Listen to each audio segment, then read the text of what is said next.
Thank you all again for joining us. My name is Caroline Cummings. I'm the Executive Director of Oregon RAIN.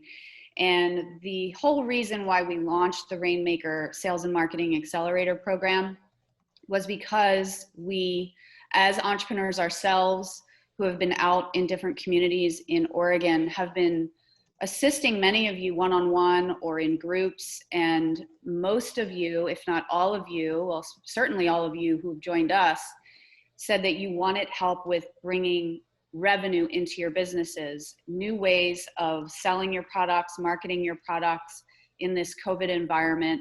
And this is why we were able to quickly, as entrepreneurs ourselves, we were able to quickly spin up this program.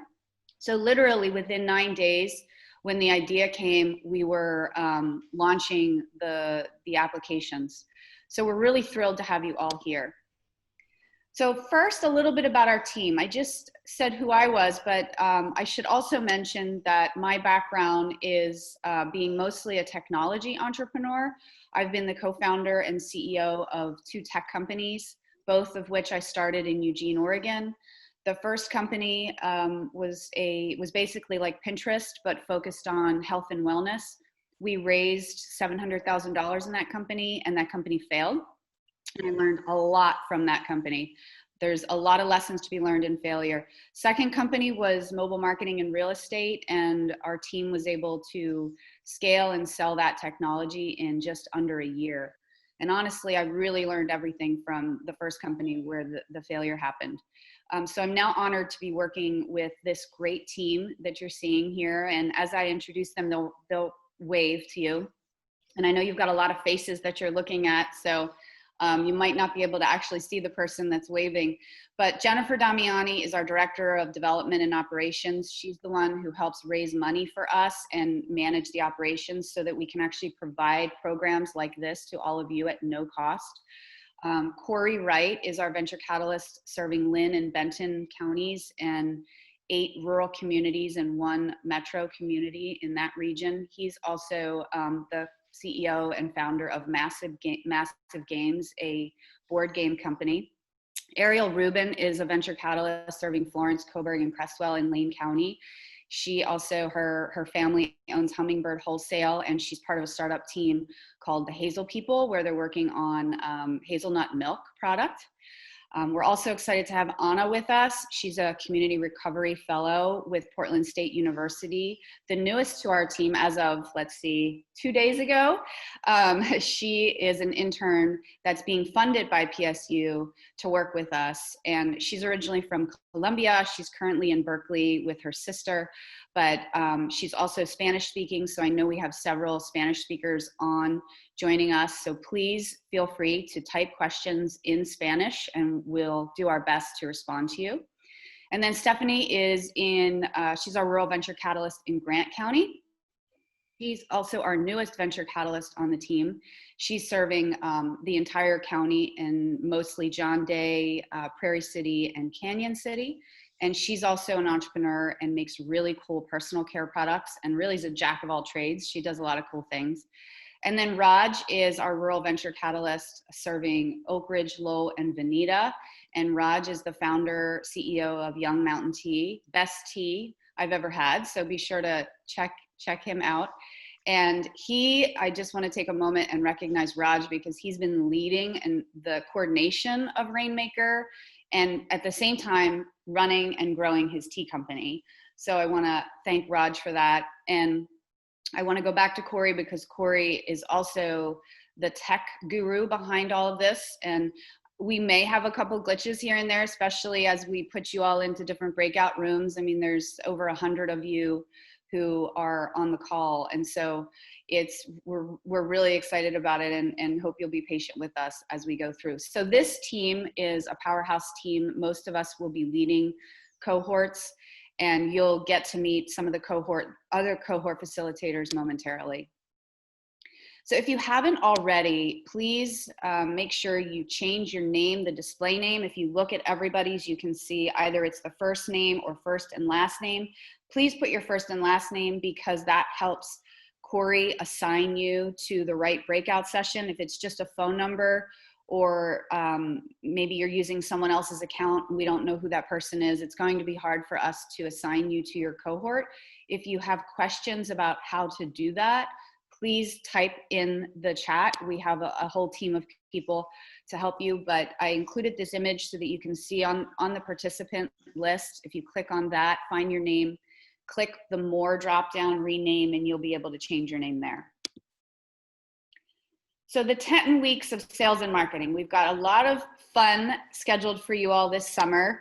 And I really think it's great, and it shows how committed you all are that we're taking our summer to learn. And by learn, we, all of us, no one person on our team has expertise in all of these areas. So we've assembled a pretty amazing group of experts that you'll get to hear about momentarily to work with you. But this is the breakdown of the 10 weeks based on what we've been hearing from all of you. Today, we're gonna have a kickoff with folks from Tofurkey, who you're gonna meet momentarily. Week 2 is about naming your customer and persona development. It's really important. I've worked with hundreds of entrepreneurs over the years, and so many of us love to create our product, but then we don't really make sure that it's exactly what the customer wants, or it's based on our assumptions, not on the assumptions of the market. Week 3, I'll be leading a session on how to project 3-year revenue based on your market sizing, and it'll be pretty exciting to see how fast you can do revenue projections. They're actually fun to do. Then week 4 is Digital Marketing 101. We've got week 5, selling using Facebook and Google ads. Week 6, Sales 101. Week 7, dollars and cents, where we start to get to the nitty gritty. Week 8 is when you're really going to learn how to make it rain and really bring some income, new streams into your business. Week 9, we wanted to leave one session open that would be the cohort's choice.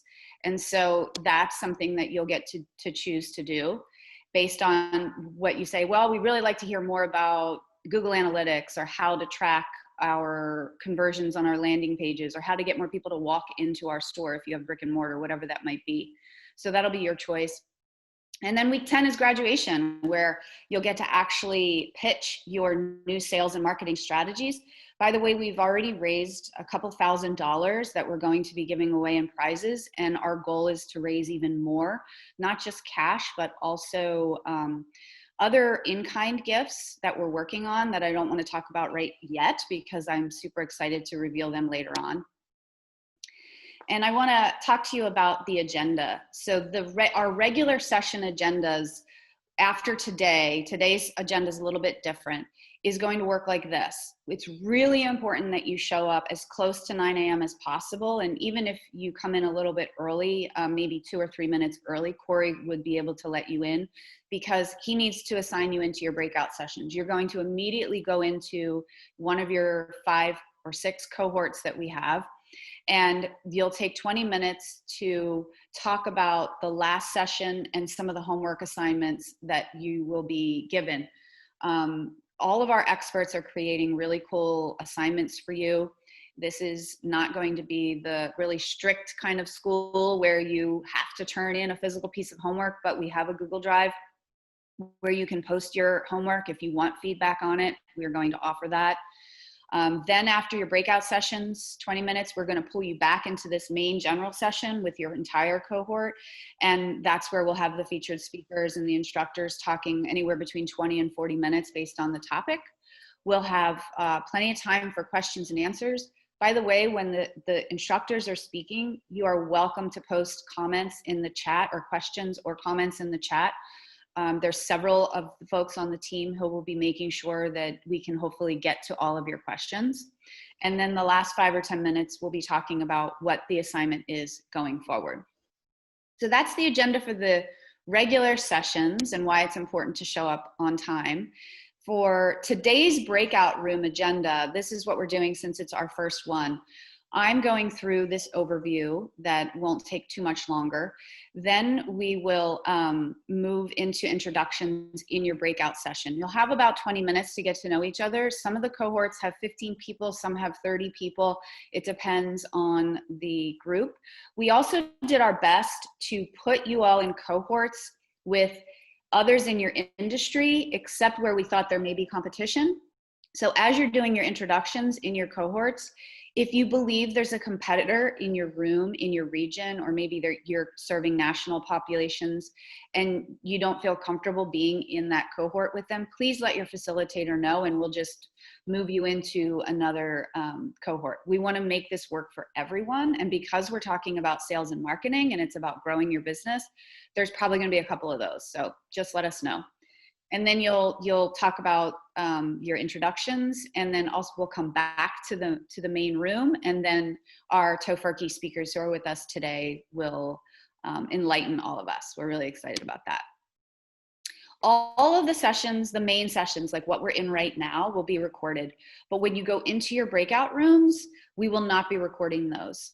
And those are for various reasons. You may be talking about some sensitive things regarding your company. We want you to feel very comfortable doing that. Everyone on our RAIN team, we have all signed confidentiality agreements in our contracts. So there's no one who will be talking about your business outside of this Accelerator unless you give us permission to. Perhaps you're raising money and you need some help with that.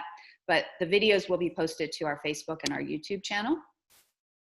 And then I know that we're all adults, but I do, and a few young people in here as well, but I also want to just remind us about virtual etiquette. Please remain muted throughout the session. So if you have any questions, you can post them in the chat feature or raise your hand and we'll call on you to unmute you. And though this accelerator is about helping you increase your sales, these sessions are educational. So please don't market your services to your fellow cohort members. If you want help marketing your services, that's what we're here for. We will help you do that outside of the sessions. If you think there are organizations in the cohort who could benefit from your services, please come to me first, and we'll make sure that the introduction is done appropriately. Again, we already talked about being on time, so that's important. And then we really want this to be a place for learning and inclusivity. We're all here to support you. Okay, our mission for Oregon RAIN is to partner with Oregon RAIN communities to do three things: catalyze entrepreneurial ecosystems, connect entrepreneurs to resources, including overlooked entrepreneurs, and contribute to the creation of prosperous economies. This is why we exist. We couldn't do what we do if it wasn't for all of these funders. 18 cities, 4 counties, foundations, private corporations, and the federal government fund the work that we do so that we can provide programs like this to you all for free. And then I also want to give a big shout out to our sponsors, Banner Bank and Peak Internet. You'll be hearing from them in future programs. The Small Business Development Center has been an incredible partner of ours for years, in particular the Lynn Benton Community College and the Lane Community College chapters. They have mentors who will be participating in these programs as well. And then these are actual individuals in Oregon who have put their own money in to donate to this program and to the cash prizes at the end. So I think it's pretty phenomenal that there's people donating their own money to help you advance your businesses. So I want to just take a quick pause, and there's a survey that we would love for you to take. I know you can't click on my screen, but you can certainly click on the link that my team is going to put in the chat. This is a demographic survey question that funders of ours and potential funders have asked us to collect. It literally should take you about 30 seconds to take the survey. And I want to let you know that we will never report any specific data to you, that we will aggregate this and report this anonymously. So I'm just going to pause for a minute and let the team post that link. Is that in there, you guys?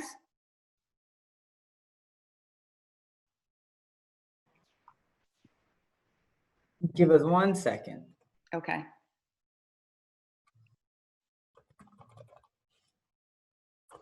And while we're waiting for that, if I could just ask everyone who hasn't yet to rename yourself with your first and last name and the name that you used when you applied to this accelerator, that'd be really helpful as I work to assign you guys to breakout rooms. And if you're a team member and we didn't quite get your information, maybe use that first and last name as well, just for the time being until you can email that data to us later. Thanks.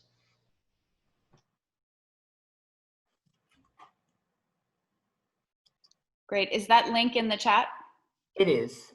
Great. Okay, we'll just give it another 10 seconds. Looks like we might have a permission error though. It says some folks are unable to access it. Are you using the same link here? We can always send it out afterwards so we can keep things moving, okay? The link is a little different. Okay, well, we'll send it out afterwards and hopefully you guys can just take a minute to take that survey. It would really be helpful for our funders. Okay, so I wanna also thank all the RAINmaker mentors that are on the screen here. I'm not going to read all of them, but I do want to specifically call out Laura Kabiziak, who is also a venture catalyst up in Washington County. And Laura, if you can wave wherever you are there, Laura is going to be one of the cohort facilitators joining us today, as well as Ann Whittington from the Lynn Benton SBDC. Ann, if you're on, if you can also wave. Ann will be joining me with my cohort and will be assisting as a mentor as well. And the rest of the folks will be joining too. I know some of you are already on the call, but thank you all so much for taking time to mentor and share your talents, time and talent with this group. The next two slides are the speakers, Robin and Seth with Tofurkey, you're going to hear from today. They're so cool and we're excited that they're joining us today to share a little bit more about their sales and marketing journey. And then I'm not going to read through each of the speakers because you guys know from the website, you can go on there, OregonRain.org/Rainmaker, and read a little bit more. But we have assembled a pretty amazing team of experts in sales and marketing and digital marketing, both traditional and non-traditional sales and marketing to help you advance your business. So enough about us. This is you. So thank you all for submitting your photos, your headshots, and your logos. But I just kind of wanted you to get a sense of who is in this cohort with you from all over the state of Oregon. 3 of you are actually from the state of Washington, which is pretty cool. And I know that there's still about 20 of you who need to submit your headshots. So if you haven't done that already, please submit them because again, this workshop is about sales and marketing and promoting you. As we go through the program, we want to be able to promote you and your business as we learn more about you. And we can't do that if we don't know who you are and we don't have some digital assets from you. Here's also your companies, which is pretty cool. And I want to thank Corey for taking time to pull these slides together because I know that was a lot of work, but you'll see there's a wide array of industries and you'll learn a little bit more about that. But you're also almost 70% female in this group. We feel really good about that, and 31% male. Most of you are from rural, but we have also 40% of you are from the metro regions of Oregon. And we received 113 applications, as I mentioned, 3 from Washington. There are 51 cities represented across 22 counties and various industries. So I want you all to know that there's no one person in here who's got their own industry. There are several other people in your industry. And that's why we put you together in a cohort so that you can learn from each other. And it also helps us find the right mentors and bring in people maybe specific to media or agriculture or consumer products. So it's a pretty cool group that you're a part of. We put this tag cloud together to show you the cities that are represented. Most of you probably know that the larger the word, the more cities. So Eugene, Corvallis, Portland, Oak Ridge, Veneta, Lebanon, Florence, Creswell, Albany, John Day, Newport. So those are some of the larger representations that are in your cohort here. And then here's the representation. Every region in the state of Oregon has someone in this accelerator.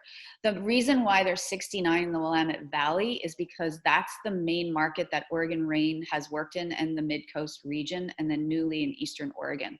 So we've been working in the Willamette Valley for 5.5 years now. So that's why most of you are coming from that area. But it's exciting to have representation from around the entire state. We also asked you in the surveys, thank you again for taking them so that we can better serve you. The average number of time you're spending on your businesses is about 34 hours a week. And the most common answer was 20 hours a week. And I know that's because many of you are now working from home and having to take care of family and other personal things. Your revenue range was anywhere from pre-revenue to hundreds of thousands of dollars a year. So there's mostly early stage organizations and companies, and then some mature organizations in the group as well. And then the areas of strength that you said that you needed was developing pricing and tracking your margins, and also some digital, or those were your areas of strength, apologies, that you're good at developing pricing and tracking your margins, and that you have digital marketing basics. The areas of growth that you need help with is actually estimating your market sizes, developing revenue projections based on those markets, developing and implementing sales funnels, which is, you know, everybody should have a sales funnel in their organization. The good news is that you guys will get that as a result of this program. And also how to use a customer relationship management database to engage your customers. One of the mistakes most businesses make, and not just small businesses, even large businesses, is they spend so much money on acquiring new customers that they forget to take care of their existing customers. So we're going to talk about a good, healthy balance for that, and how to make sure that you understand who your market is and how you can drip out email campaigns to them, because they're your raving fans. And then at the end, you will receive a certificate of completion, an actual physical or PDF certificate of completion. And in order to get that, you need to attend 8 of the 10 sessions, complete all the homework, and agree to meet with mentors outside of class time. We've assembled a great group of people, as we mentioned, and so we just really want to make sure that you are spending at least an hour out of the session working with them. And then most importantly, show up and have fun, because ultimately that's how we're going to help you make it rain. And again, there's going to be some cash prizes at the end. Okay, so we've got 2 featured speakers that you're going to hear from after the breakout sessions. But Seth Tibbett, founder and chairman of Tofurky, and Robin Baumer. And Robin, I'm sorry if I'm saying your name incorrectly. I probably should have asked you how to pronounce that first. She's the VP of sales with Tofurky. And I'm not going to read their bios yet, but I just wanted to kind of give you a little teaser here to let you know that we've got an incredibly high caliber of speakers who are going to be helping you. And these 2 are here today. So in a minute, we're going to move you into breakout rooms. Corey, is everybody all set with breakout rooms before we do that? We are almost there. There's one person named Samantha, and I don't know which Samantha she is. So if you want to add your last name, that'd be great. But other than that, we're looking good. Awesome. Okay. So for those of you who haven't, actually, this would be a good little test. Could you use the raise your hand feature if you've used Zoom before, so that we have a good sense of people's usage of the tools? So how you raise the hand feature, Corey, can you remind us? Yeah, so, and it looks like a bunch of people are raising their hands, so good work. Yeah, if you don't know how to use that, go to participants, click participants, and then at the bottom of the list of participants, you're gonna see some checkboxes like yes, no, go slower, go faster. And then there's a little more button. And if you click that more button, you can select, like I'm going to do, and say coffee. I need more coffee. So that's where you would find the raise hands and all of that. Great. Thank you. Appreciate that, Corey. So what's going to happen when we go to move you into a breakout room? This screen will go away. What you're looking at will pop up. And then you'll immediately get moved into a separate room to get to know your cohort better. There will be a facilitator in there. I will be a facilitator, Ariel, Stephanie, Raj, and Laura. We will all be facilitators. So we'll just give it a minute to get everybody into those cohorts. So Corey, that concludes my presentation.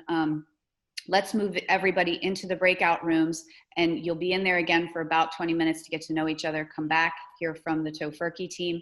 The Tofurky team is actually going to join Ariel's cohort because she has a lot of food companies in there. So the food companies will get to spend a little bit more time with Seth and Robin as well. So with that, thank you all. Enjoy the breakout room. I will see my cohort momentarily here, and we'll see you back in about 20 minutes.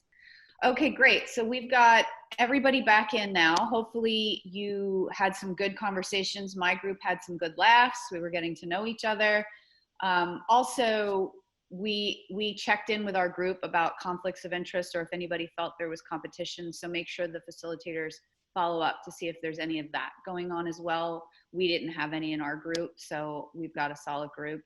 And already, because I'm a competitive person, I'm going to say our cohort's going to win.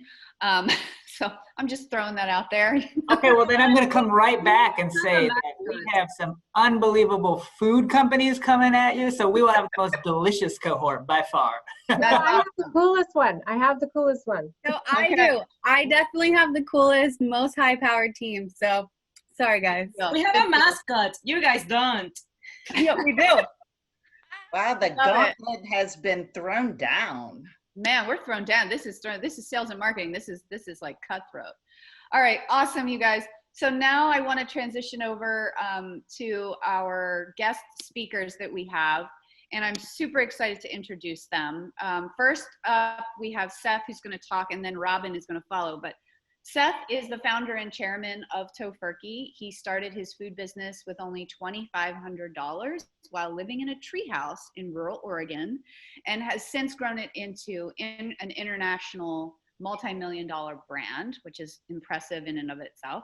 He recently published a new book, In Search of the Wild Tofurky, and he shares his experience as a pioneer of vegan meat. So you're going to get to hear from him in a little bit. And then follow will be Robin, who's their VP of Sales, and she's joining us today from Tennessee. She began her career as a food scientist and is a really great example of how great sales can come from any background, right? So you don't have to have been studying business and sales necessarily to be a good salesperson. She takes pride in providing the best customer experience in her products and her services, which is going to come through when you hear from her. And her goals include growing the annual sales and the profitability, which is key because a lot of people focus on sales and not profitability for the company, and increasing the availability of vegan deliciousness globally. So with that, I'm going to hand it over to Seth, and then I know Seth has some slides that he wants to pull up as well. So thank you both for joining us today. All right. Thanks, Carolyn. Great to be here. I think I'll just jump right in and share my screen, if that's okay. And I'll get this slideshow happening here. All right. So I'm Seth Tibbett. I'm the founder of the Tofurky Company, and this is what the Tofurky Company started out looking like. This was our first production facility, which was a night kitchen at the Hope Neighborhood Co-op in Forest Grove, Oregon. And at that time, I was making a new food product called tempeh, which is a fermented food product, soy product from Indonesia. And it was very, very new. Nobody knew about tempeh in 1980. The first tempeh had just been made in 1976 commercially. And so I was an early adopter of that. And then this is the Tofurky Company's production plant today, which is in beautiful Hood River, Oregon. And it's a LEED certified platinum plant, and it has solar panels on the roof, a bocce cord up here for fun, and recycled everything. So it's been an amazing journey. And I'm going to start kind of talking about sort of the early days of sales and marketing at Tofurky.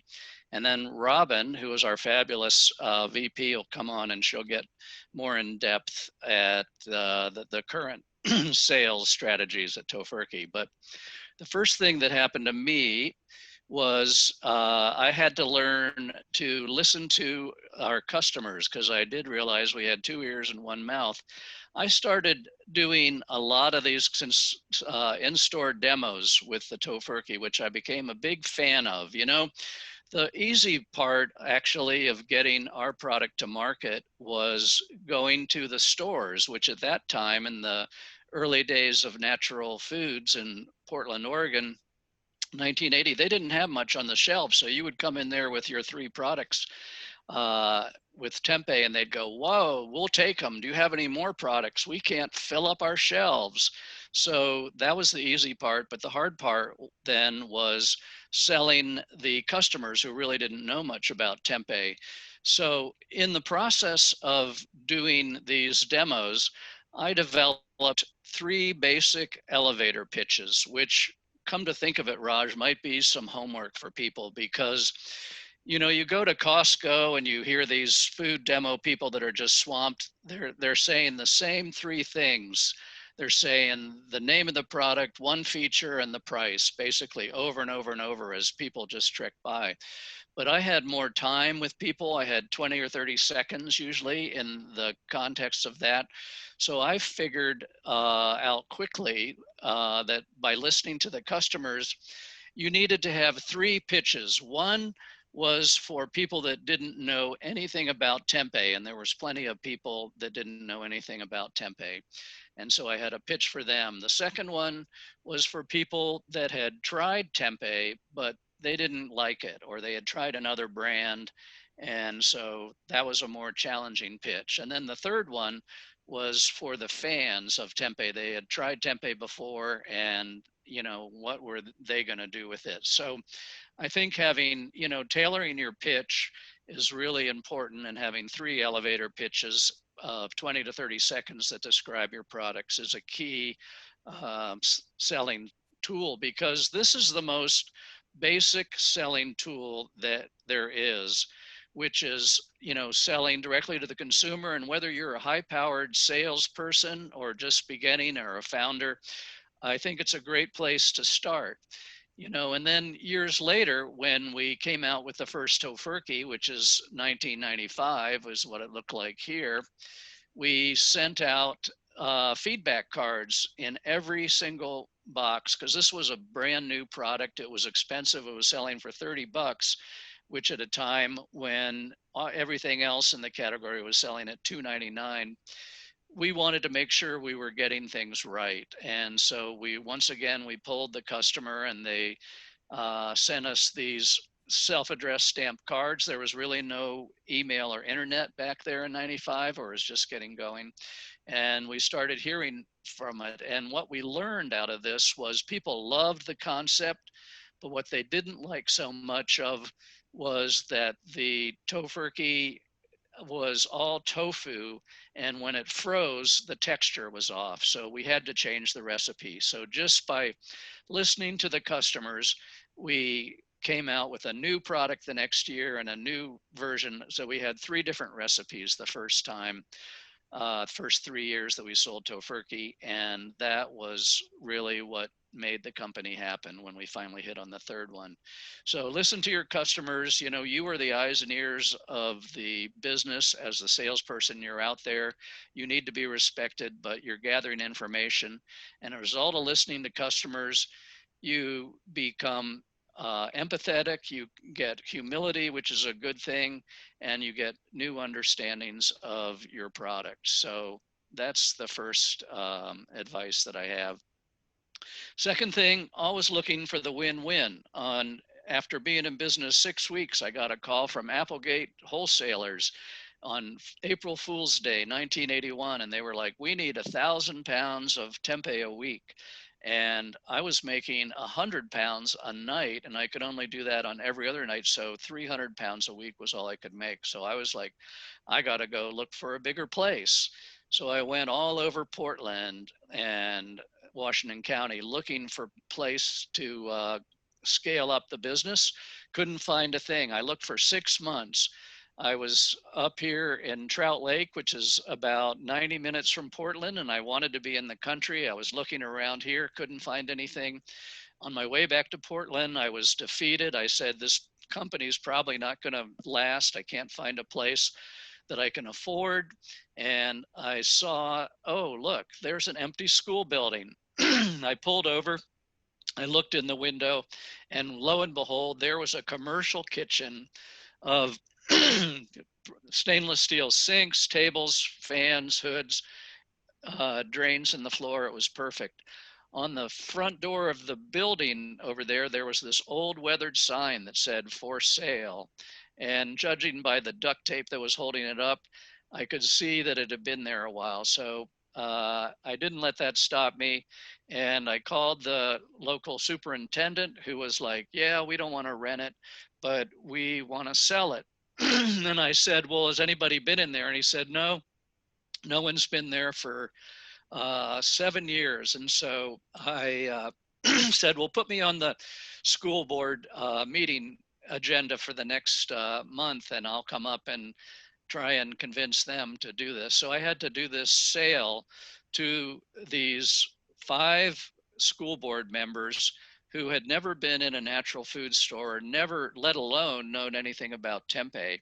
And they were like orchardists and ranchers. And here I was in my best pair of blue jeans and the only shoes that I had that didn't have holes in them, selling this crazy product that nobody in Portland really knew about. So I made some tempeh and I pitched it as the future food, and that I was going to come in and I was going to bring jobs to the county, and maybe it would lead to a sale if they rented it to me. So after that, the guy that was the president of the school board came right to the point that I was dreading, and he said, well, how much can you afford to pay? And I was like, well, let's see here. This is negotiations.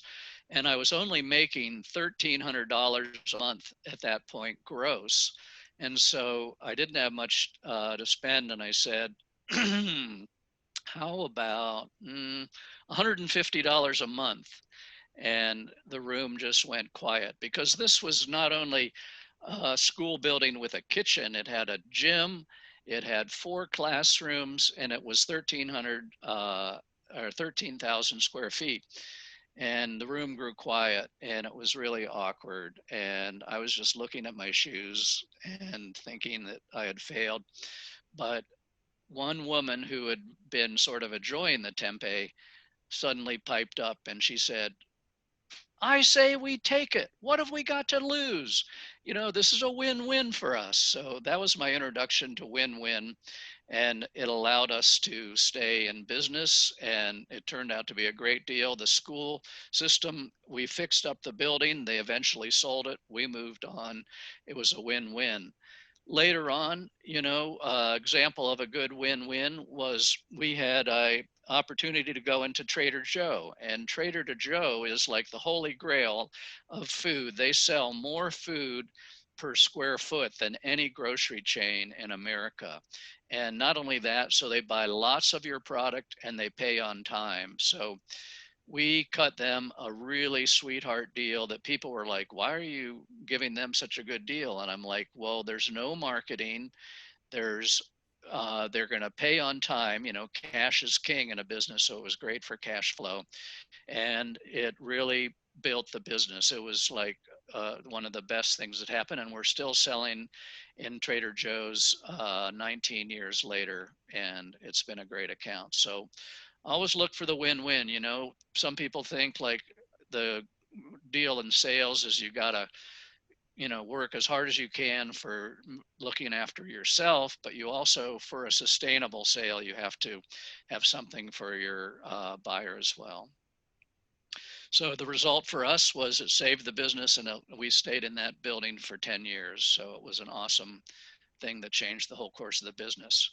Our first big sale was a rather unconventional client of ours in Oregon, and an infamous one. Probably you know about this one, but this was the Bhagwan Sri Rajneesh, who in 1983, 2 guys, and here's one of them in the red over there, showed up at the little cafe in Hewson, Washington, where all the old timers were sitting in there drinking coffee, and asked, where's Seth Tibbet live? We want some tempeh. And everybody was just like, huh, you're bringing Rajneeshis into our little town? We hate you. But it was actually, they were very nice people, and they came over to me and they said, we need 2,000 pounds of tempeh. At that point, that was like 4 weeks work. At this point today, that would be like half a day's work for tempeh. But I signed the deal, and we went over to Rajneeshpuram in July with some of my friends, where they were having their Guru Festival in Rajneeshpuram. And they had these tents where they had 10,000 people from all over the world had come in there, and they were celebrating their festival, and they were going to serve tempeh to 10,000 people, which is what they did. They had a big line of woks. They had built this temporary kitchen out in a wheat field that 1 month later I went back and it was completely torn down and wheat was growing again. It was just like a movie set over there. But the Rajneesh made it rain, or at least shower a little bit for us. And this was me inspecting the tempeh, and they made this wonderful sweet and sour tempeh, and we had a big meal. And I had brought over 5 of my friends who, because everybody was just curious. We just wanted to see what was happening in Rajneeshpuram because it was a very controversial place at that time. This was before their serious character flaws kind of came into view, and they were actually very good people to work with and very nice, the managers I was dealing with. But we got to line up after the meal. This is me and my friends sitting there with all of the red-clad sannyasins waiting for the big event, which was the Bhagwan driving one of his 93 Rolls Royces through the desert there. And we got close-up little wave and blessing from the Bhag. And then we got to go swimming in the lake. You know, they were doing some pretty amazing things environmentally for all their flaws, because this was overgrazed cattle ranching land, and they had done some nice irrigation projects and brought life back to some of the desert. So it was a cool experience. And what I realized at that point, I was still making no money. So I was like, you know what? There's no real money in this business thing, but it has its perks. And I got to say, you know, when you're traveling as a tourist, it's a pretty artificial view of the world that you get. But when you're traveling or interacting with people in a business sense, it's a great perk because you're really seeing how people live, and that's not to be discounted. So it was a great time, and the Rajneesh actually did help us keep going in those early years. Lastly, I think that one of the biggest things that I've done right, you know, I've done a lot of things wrong. I've made an incredible lot of mistakes, but I did have the talent of knowing when to fire myself. And I think this is something that as a founder, you really need to know when to fire yourself from a certain job. And like for me, I was the sales and marketing and everything else. I've done every job at Tofurky, but it wasn't until 2002 that I hired the first national sales manager for the company. And it was a big day for me. And it was kind of a gulp because there was a big salary to pay for. And we ended up paying this guy more than I was paying myself, but I figured sales is the lifeblood of the business. You really need to do this. So I fired myself from sales, and lo and behold, that's when things really took off. Why did they take off? Why was it better? Well, for one thing, I was doing too much. You know, it wasn't necessarily that I was doing a bad job, but this guy got up in the morning and all he thought about was sales, sales, sales. How am I going to sell more stuff? And that's when we had astronomical sales. So I want to encourage you. I know that when you're starting and you're the founder, you've got to do everything. But when you get to a point that you can fire yourself and take on new focus on more of the stuff you need to be focusing on, finding money, growing the business, and doing all that, you really need to look at firing yourself, because that's when we really had astronomical growth. And that's my little startup pitch. And now I think we're going to go to Robin. And before we go to Robin, we are going to have a poll. Is that right, Raj or Corey? Absolutely. Absolutely. Let me pull that up. So here is the first poll on the effects of COVID-19. Yes. All right. So did you have to shift your sales and marketing plans due to COVID-19? We'll just keep that up there, right? Yeah, let it go for a little bit longer. And I'm going to introduce to you the fabulous and incredible Robin Balmer, who we love, and we've traveled all over the world together, and she's done an amazing job for us. So she has a few things to say on COVID as well as other things. So Robin, take it away. Awesome. Thanks, Seth. I appreciate you very much. And great storytelling. I always love to hear your stories. But this is a great transition from kind of the way that things got started. And then I'll kind of shift into the way things are doing now. But this question really is a nice pivot to, did you have to shift your strategy due to COVID-19? And like most of you, I see 90% of the respondents are saying, yes, you did have to shift. And I think that's very true. We had to shift too. We had food service shut down, food service distributors, warehouses, they were overflowing, and they couldn't place any orders for new product, could hardly sell the product that they had in their warehouses. The restaurants were consolidating their menus. They had to shift very quickly to curbside pickup or e-commerce. And then convenience was replaced by sanitation and health priorities. So there was lots of focus there. And then I would say that one of the good things that came out of all of that is that somehow the food service community partnered with the retail community, and we rediverted foods to shelters, delivery services, and also to retailers. And then for the retail side of things, shelter in place drove consumers to purchase goods in a very different way. There was lots of panic purchasing, and there were empty shelves, retail shelves. So what we did as a team is we shifted our focus. So, and it was a big shift because we had, grand plans for food service this year. And I think what happens whenever you have kind of a challenge or a crisis, it gives you the opportunity to pivot and shift what you're doing. And I heard a great story about that earlier in our cohort about some great shifts that were made. So with that said, we made a big shift in our focus. We made sure our focus was on making sure the retail shelves were not empty for the vegan tofurkey products.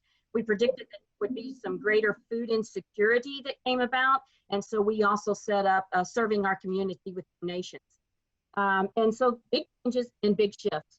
And the nice thing is that we're a very nimble company and we were able to respond swiftly. The biggest shift is in who we worked with. So in who we worked with, we had worked with people we knew, that with whom we had relationships. So now all of a sudden we're faced with calling on accounts we'd never called on before and with whom we had no relationships. And I think this is probably one of the scariest and sometimes more frustrating processes that you have to go to. And it requires that you pick up the phone and speak with someone. So, and a lot of it is sometimes you'll get someone that's like a gatekeeper and they don't necessarily want you to have the information or the contact. So I guess the word that we call that is a cold call. And the next poll, if you don't mind to bring that up, Corey,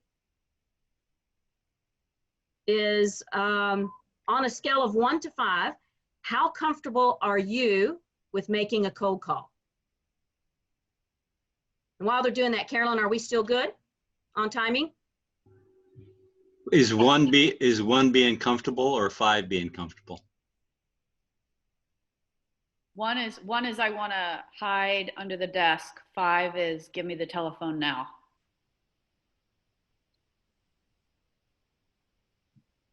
And yes, Robin, you're good. Okay. We may have to go over about 5 minutes if that's okay for everybody.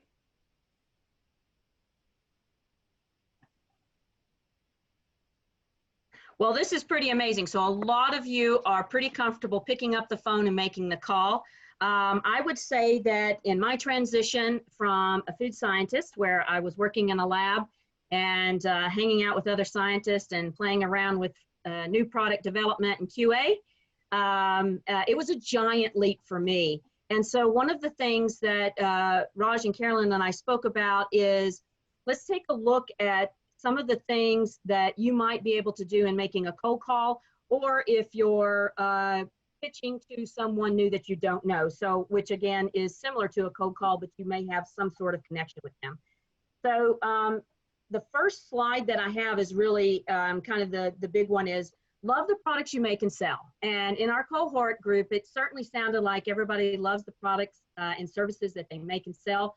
So I think that that is one of the most important things that you have is in your character, because what happens is the first impression is oftentimes the only opportunity that we have to make an impression. And if you love your products, what shows through is that honesty, the sincerity, and the integrity of who you are as a person and who your products are. And then also what it may lead to is developing long-lasting business relationships and even more importantly, friendships. And so a lot of people that we've called on in the past are now our friends. So it has been a really wonderful opportunity to sell our Tofurky products to lots of new customers. The next thing I would say to do is to develop a target list. And you want to start with calling on people that are kind of the low-hanging fruits where you think you can win. And I think what's important about that really is that you have an opportunity to win a couple of times, and that builds your confidence a little bit. So start talking with those accounts that we can, I'm gonna close down that poll there, sorry. It builds your confidence and you can move on to the next, maybe more difficult account or more difficult customer that you're wanting to talk with. I would say also researching the client. It's important to know the client, know their demographics, know who their customers are, know a little bit about their ethos. It's good to know if your ethos align with theirs, and figuring out, you know, how you might be able to start a conversation and keep this conversation going. There's all sorts of ways to gather that information, but a great way to do it is to go online and Google, also look at their website. And then if you have a friendly professional who's willing to share, hey, I sold to this account and this is some feedback that I would have for you. This is what they like. This is how they like you to be prepared. That's all very good things to do. And remember, this is all in advance of you actually making the call to the account and starting that conversation. And then the next thing is, once you decided what account to call on, you need to know who to call on. So how you do that is you can oftentimes look into LinkedIn. Lots of companies are located there with contacts in procurement or contacts in service providers. Google is also another great resource. And once you find that contact, then you just pick up the phone and make the phone call. And I know that some people that may seem very scary, but remember that the only way you're going to get to them is to make that call, to take that initiative to get it out there. If you cannot find, say, the category manager for a retail account or the director of food service procurement, I would recommend dialing the main line and just ask to be connected to the person that's responsible for procurement of, in my instance, food service. So you dial in, ask to be connected. Sometimes the person is a gatekeeper and they won't put you through. So just go ahead and ask, well, who is the right person to speak with? And then also I would say, ask if there's an email that I can send it to. That way it's a little less invasive, but it still gets you through the gatekeeper. And I think that's really important to get past the gatekeeper. If you get put through, have your pitch ready. As Seth said, it may be different for different persons, but this is an introduction. So your introduction, you have roughly 30, 45 seconds to get through these things. Who you are, who you're with, the products and services you are offering, and ask if it is now is a good time to talk to them about your products and services. If they say no, ask when's a good time to reconnect. And then I would say, go ahead and ask for their email too. So that way you have a means of getting back in touch with them that's not as direct as a phone call, but can help you kind of keep pinging them for an opportunity. Because sometimes accounts will put you off for a while, something's come up, they have other priorities, but you always have that email to go back to at a later date, whether it's the next week or next year. If you do get a voicemail, again, be prepared with what pitch you're going to put on the voicemail, and it's a real quick. You don't want it to be too long, and it's who you are, who you work with, products and services, and advise that you'll send them an email. And then you back out of there, get back in touch with the office manager or the operator, and advise that you had to leave a voicemail and that you would like for them to provide you with a good email. So I think that those are some really key things as far as getting in the front door with a new account that maybe you haven't had a contact with before or you're struggling to get into. And I would say that the one of the most important things to do is follow up, follow up, follow up. You've probably heard that a million times, but I will say that the person who wins the most is the one who follows up the most. And when you follow up, when is the right time to follow up? The right time to follow up is right after your initial contact. So if you go back out to your car, put it on to your cell phone, or if you have your laptop with you or an iPad, whatever it is, right then send a thank you and next steps. Be sure to recap your conversation succinctly, so do some bullet points, address any open questions that they may have had, or if you have to get back with them on something, let them know that you're going to get back and the timeline that you're going to do that, and then set expectations of when they may expect to hear from you again. All of that is extremely important. Follow up, follow up, follow up. And the follow-up salesperson is the one that will be remembered by clients when they find themselves in a little trouble. So we had a perfect example of that this year. We were out of toilet paper, Nobody could get toilet paper. So if you're the one who's following up and saying, hey, I have toilet paper, hey, I have toilet paper, guess what would have happened during coronavirus shelter in place? Somebody would have picked up the phone and called you and said, I know that Robin Balmer sells toilet paper, and I know I can get toilet paper from her because you did what you said you were going to do in the time that you said you were going to do it. Exceed expectations of your customer. And the last thing, if we'll, and it was a slide, but it's no big deal, is remember to have fun. So food is fun, it's enjoyable, shareable, it's connective, it's what brings us together. And so I think that you guys have a great opportunity to go out there and learn and grow in developing your business and your products and services. So I hope that this was helpful in some degree. I ran through it very quickly, I know, but well, I think that we'd like to talk about the next steps, which is we have a challenge for you guys.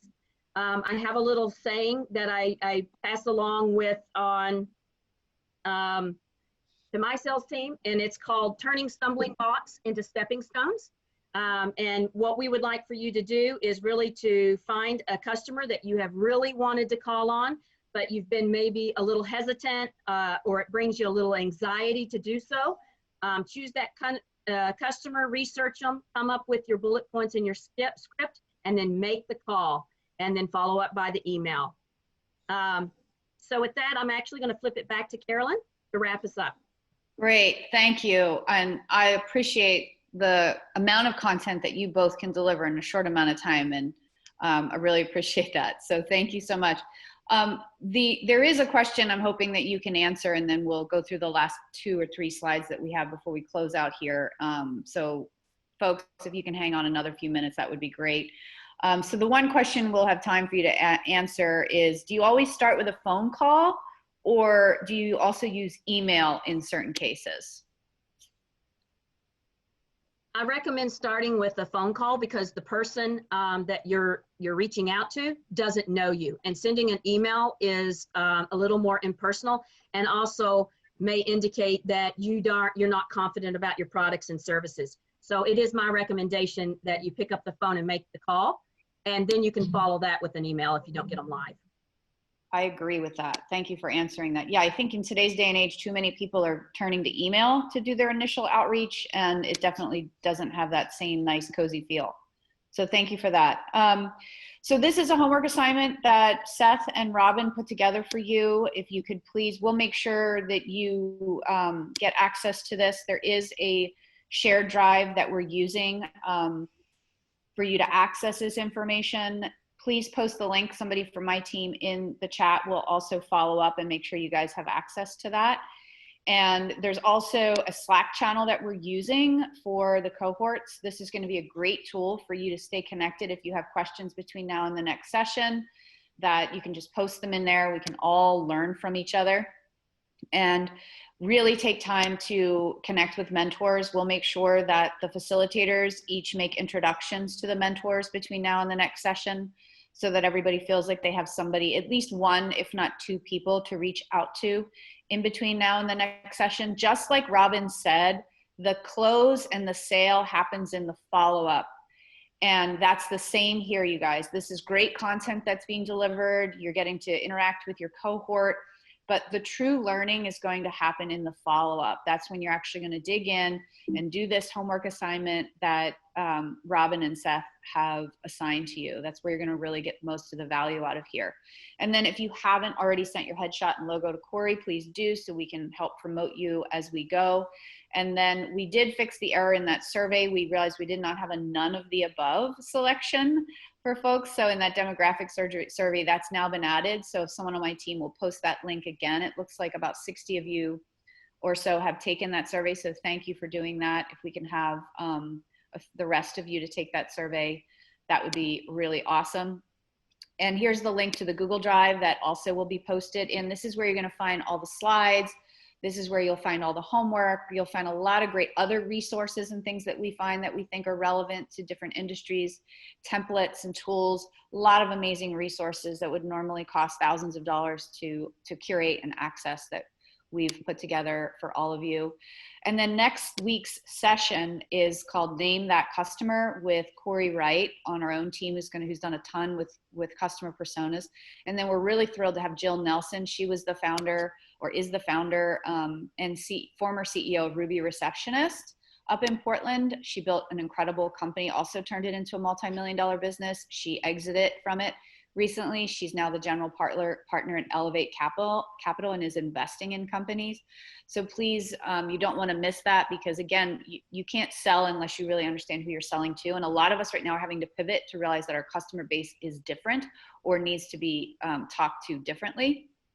And then make sure you have prepared your homework assignments before the next session and reach out to us.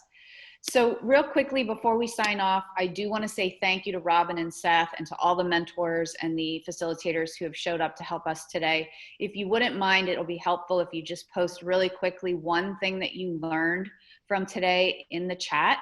And it can be a short thing, it can be a long thing, it doesn't matter what it is. We'd love to hear from you. So in the chat feature, just make sure it's selected for everyone, because that usually helps other folks say, oh yeah, I learned that too. And with that, I just want to say thank you again.